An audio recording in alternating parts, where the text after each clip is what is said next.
MSNOW, member of the House Oversight Committee who was in that hearing, Democratic Congressman James Walkinshaw of Virginia. Congressman Walkinshaw, maybe you have to be a billionaire to get it, but I don't see how you go from he's disgusting and I'll never set foot in his house again to I brought my wife and kids and our friends and their kids to Epstein Island for lunch over Christmas vacation.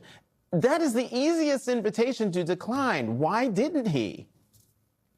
It's inexplicable. And look, my colleague Ro Khanna, I think, said it well when we came out of the transcribed interview. If Donald Trump had seen that video of Howard Lutnick giving these ridiculous, torturous, awkward answers and explanations, he would fire him. Because if Donald Trump understands one thing, it's he understands visuals and the way things look on video, and it would have been a devastating video. And I think that's why Chairman Comer and the Republicans wanted to cover it up and prevent there from being a video of that exchange. It was that painful.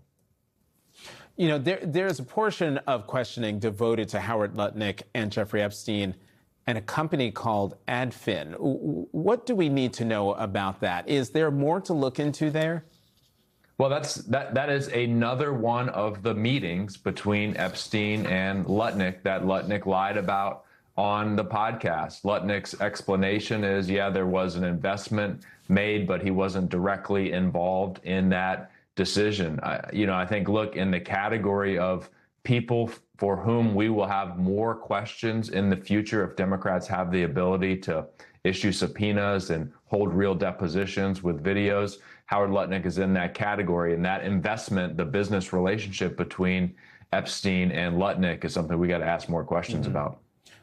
Congressman, Lutnick refused to answer questions about his discussions with Trump, citing executive privilege. But no one has asked his opinion of Donald Trump being Jeffrey Epstein's closest friend for 10 years, up to the year before Lutnick says he first met Epstein and was repulsed by him. Why is he refused? Does executive privilege even pertain in this case? I don't think it did, by the way. There's no reason he couldn't have answered those questions in the transcribed interview.